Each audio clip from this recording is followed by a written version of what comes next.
Apakah itu keindahan? Dunia terasing dalam ketenangan.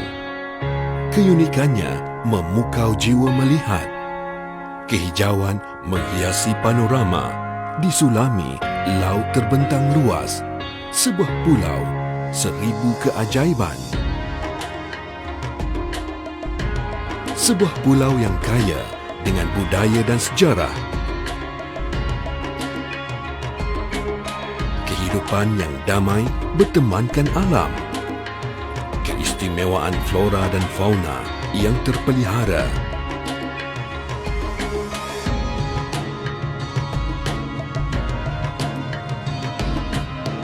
Menyambut mesra kunjungan tetamu. Tak kala menjejakkan kaki di bumi. Pulau Pangkor. Moh, kita ke Perak.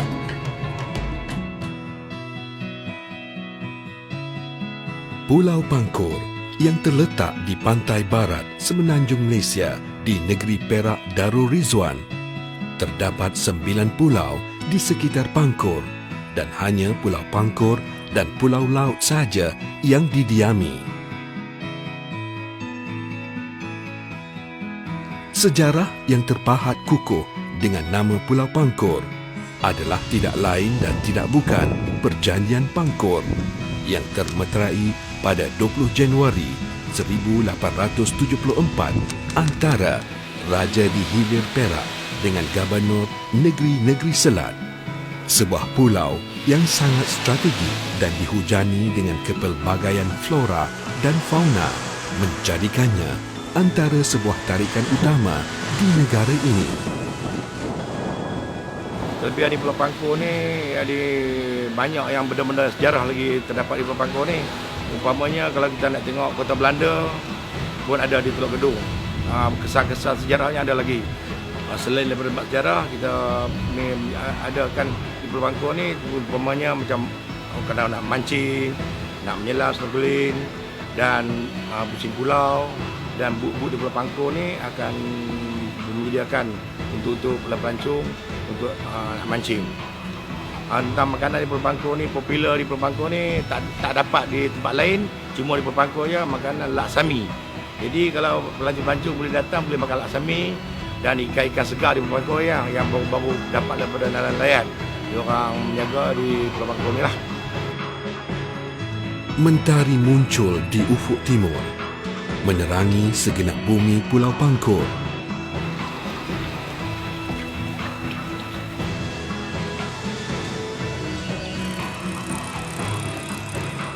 Haiwan-haiwan yang memunculkan diri menjadi peneman setia kepada warga Pangkor yang mula bangun dan mengorak langkah seawal subuh, memulakan rutin harian, membanting tulang dan mengerah keringat untuk mencari rezeki.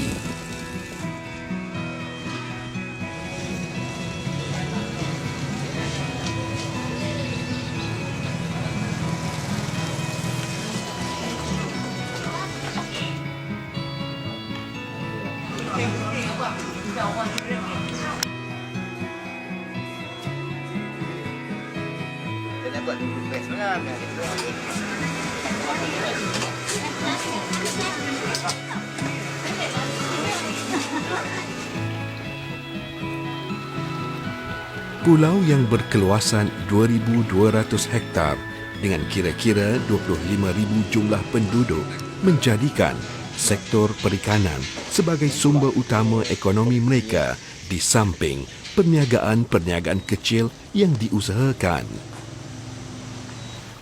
Perikanan merupakan sumber ekonomi utama di pulau ini, menjadikannya antara pembekal ikan di sekitar Kuala Lumpur dan Singapura. Golongan nelayan di kampung nelayan ini terbahagi kepada 2 kategori, iaitu nelayan pantai dan nelayan laut dalam. Nelayan pantai menjalankan aktiviti perikanan secara kecil-kecilan menggunakan bot berenjin dan menggunakan jaring rentang dengan hasil tangkapan kurang dari 50 kilogram. Sebaliknya pula, bagi nelayan laut dalam yang memerlukan alatan yang lebih canggih dengan hasil tangkapan yang lebih besar dengan anak kapal yang lebih ramai seperti tekong dan awak-awak.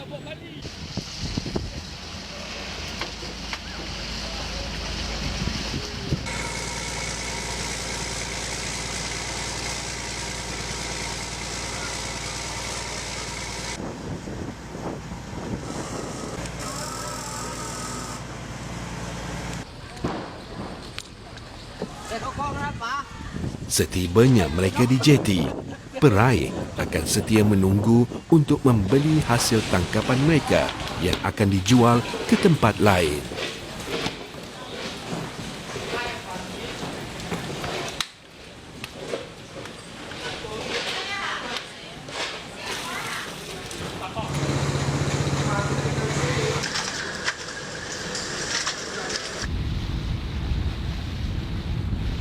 Di Teluk Dalam, terdapat sebuah pusat penternakan ikan yang menempatkan pelbagai jenis ikan seperti spesies siakap, kerapu, haruan, ikan angsa dan banyak lagi. Ikan-ikan yang dibela ini boleh besar sehingga mencapai berat 8 kilogram seekor. Pengusaha ternakan ikan ini akan menjual kepada pengunjung dan penduduk yang berminat untuk memilih dari pelbagai variasi spesies ikan yang dibela.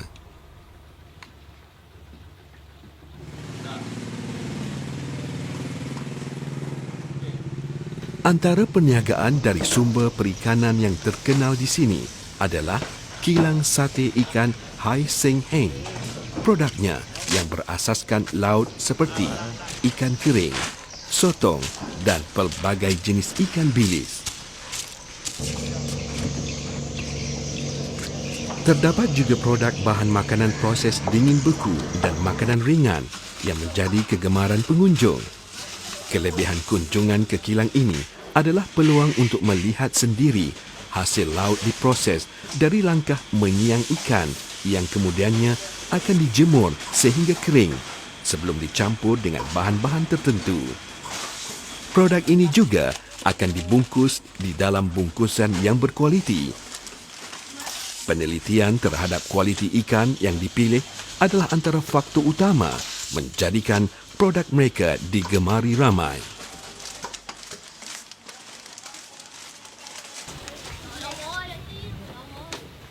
Kanak-kanak di sini juga tidak lari dari mengambil kesempatan dari sumber perikanan ini untuk mencari duit poket dengan membekalkan umpan umpun-umpun yang sangat popular di kalangan pemancing. Antara cara untuk memerangkap umpun-umpun ini adalah dengan membalut serbuk kari, isi ikan atau nenas cincang yang apabila dibasahkan dan diperah di sarangnya akan memikat cacing ini dengan baunya untuk keluar ke permukaan.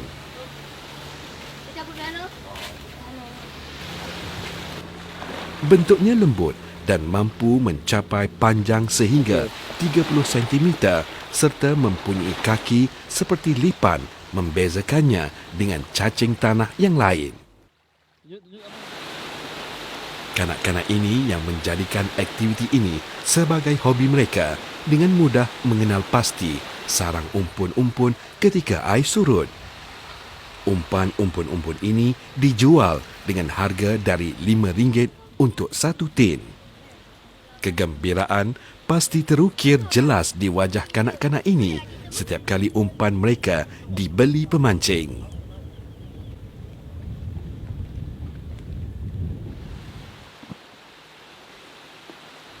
Pembuatan bot juga adalah satu perusahaan yang terkenal di sini. Proses pembuatannya memerlukan tenaga yang mahir dan berkepakaran tinggi. Dalam proses membuat bot, perkara yang utama adalah penggunaan kayu yang banyak dan tahan lama seperti kayu cengal yang boleh mencecah sehingga RM9,000 untuk satu tan. Sebuah kapal mengambil masa sekurang-kurangnya 6 bulan untuk disiapkan. Sebuah bot boleh menelan belanja puluhan ribu atau ratusan ribu untuk dibina bergantung kepada saiznya.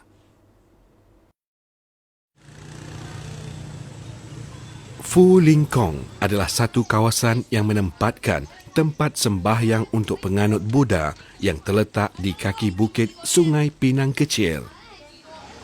Seni binanya yang halus dan mengambil gaya seni bina kuno dari China juga menjadi tumpuan pelancong dari luar dan dalam negara. Selain dari penganut Buddha dari dalam negara, terdapat juga dari luar negara seperti Singapura dan China. Kebanyakan mereka melawat tempat ini untuk berdoa, memohon berkat keuntungan dan kebahagiaan menurut kepercayaan mereka.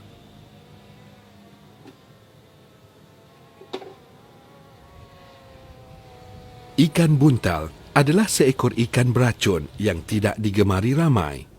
Salah seorang penduduk yang berinovasi telah menjadikan ikan ini sebagai perniagaan. Proses dimulakan dengan membelah perut ikan buntal dan isinya dikeluarkan dengan mengambil masa selama lebih kurang 45 minit. Kemudian kulitnya dijahit dengan jarum dan tali tangsi. Ianya perlu dilakukan berhati-hati dan penuh teliti supaya tidak mengoyakkan ikan tersebut. Jahit simpan jahit dulu. Besok baru kita buat. Macam kena apa? Gunting lah. Mana yang tulang yang terkeluar tu. Selepas itu, belon dimasukkan melalui mulutnya dan ditiup sehingga mendapat semula bentuk asalnya. Seekor buntai tadi lah. Pecah itu je lah. Kita pam. 31 baru jadi. Buntal itu akan dijemur sehingga kering di bawah terik matahari. Sehingga kini, lebih 300 ekor hiasan buntal telah dihasilkan. Menurut Pak Harun juga, hiasannya juga mendapat tempahan dari pelancong luar negara. Pak Harun, juga seorang nelayan, berkata, kraf tangannya ini dibeli sebagai hiasan dan kebanyakan kedai di sekitar ini juga menggantungnya di kedai mereka untuk menolak bala dan mendapatkan tuah.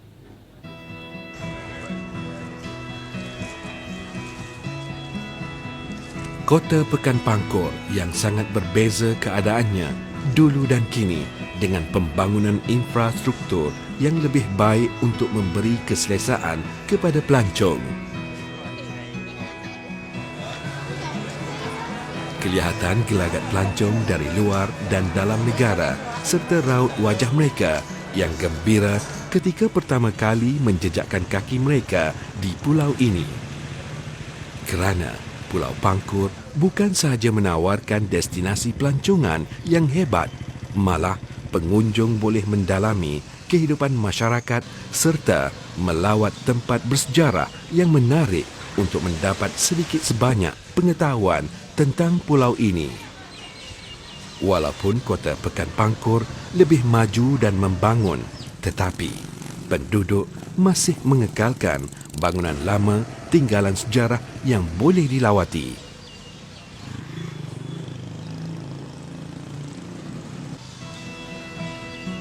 Salah satu tempat bersejarah yang wajib dikunjungi adalah tinggalan binaan asli di kota Belanda yang terletak di Teluk Gadong. Ianya dibina oleh pihak Belanda pada 1607 yang digunakan untuk menyimpan bahan galian dari Lombok. Namun, pada 1690, kota ini telah dibinasakan oleh rakyat tempatan yang tidak bersetuju dengan cara Belanda memperoleh biji timah tersebut. Selepas itu, Belanda telah membinanya semula pada tahun 1749 dan kini binaannya telah dijadikan tinggalan sejarah dan kawasan sekelilingnya telah dibangunkan untuk dilawati. Batu bersurat yang terletak berhadapan dengan kota Belanda menyimpan sejarahnya yang tersendiri. Lakaran yang diukir pada permukaan batu bersurat tersebut berbentuk seperti seekor harimau yang sedang menyerang sesuatu dan dua bulatan berbentuk daun dan perkataan-perkataan Belanda serta Inggeris iaitu If Carlo 1743 dan lambang VOC yang membawa maksud Syarikat Hindia Timur Belanda.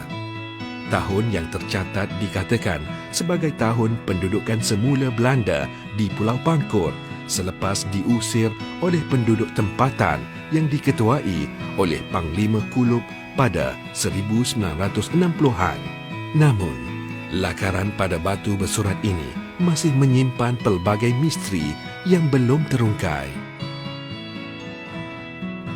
Tidak sah jika kunjungan anda ke Pulau Pangkor tanpa menjejakkan kaki di Teluk Nipah, salah satu pusat peranginan utama di pulau ini. Pulau Pangkor yang terkenal dengan sektor eko-pelancongan menjadikannya antara tumpuan pelancong dari dalam dan luar negara. Kebanyakan pelancong asing meminati pantai yang ada di sekitar kawasan ini.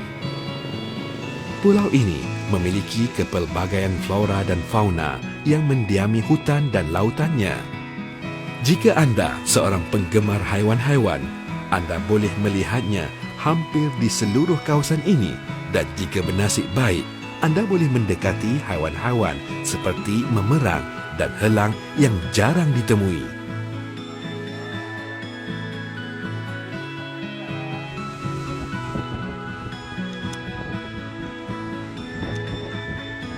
Di sekitar Teluk Nipah juga, anda boleh menaiki bot untuk melawati pulau-pulau kecil di sekitarnya yang mempunyai keunikan tersendiri.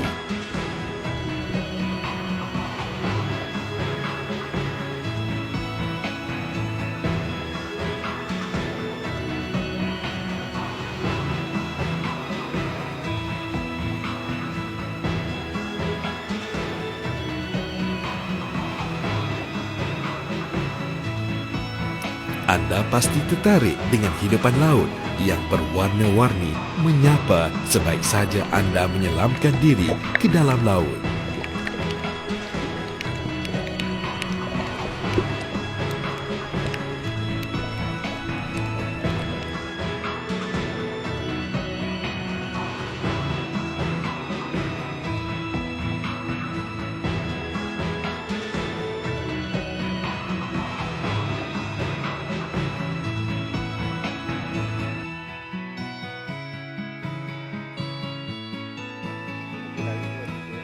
Bagi yang meminati haiwan eksotik seperti burung enggang yang sukar dijumpai di negara lain juga boleh mendekatinya di pantai Teluk Nipah untuk memberi makanan kepadanya sambil bergambar kenangan.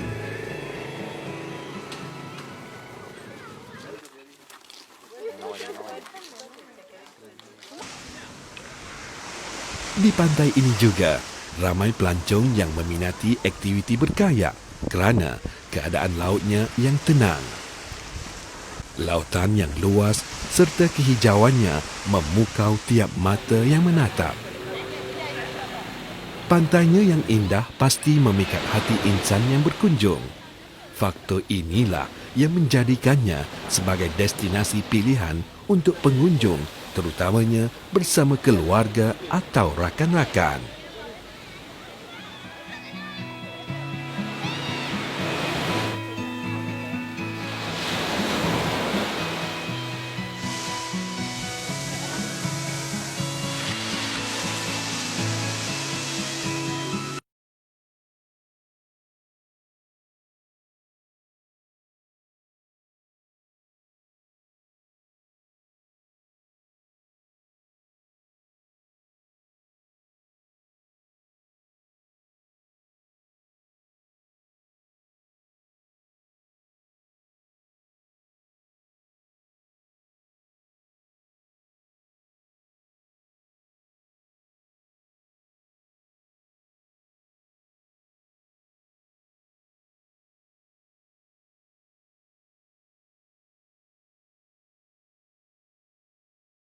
Yang pasti akan memikat hati anda dengan aromanya.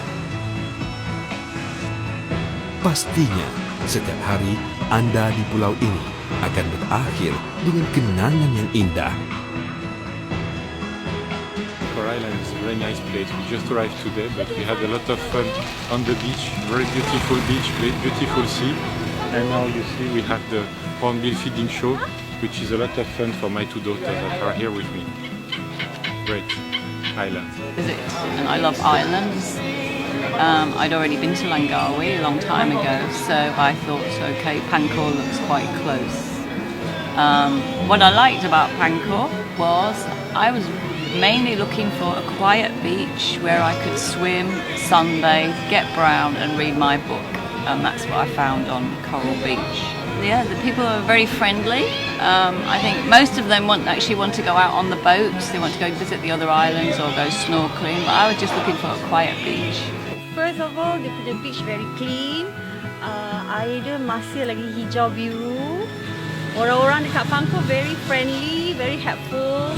Actually, we feel selamat kat sini. You nak jalan mana-mana pun tak kisah. At any time pun tak apa. Moh kita ke Perak. Mokita, Pela. More kita que pera.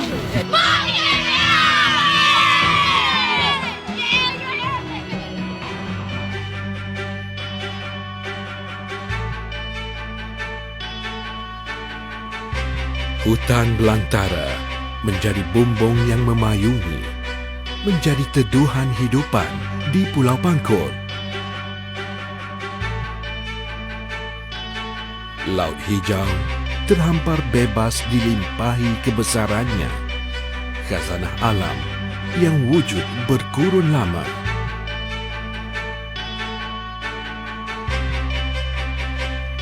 Suatu rahmat dari Tuhan tetap terpelihara untuk generasi yang akan memangkin pembangunan. Di pulau ini, manusia dan alam saling memerlukan.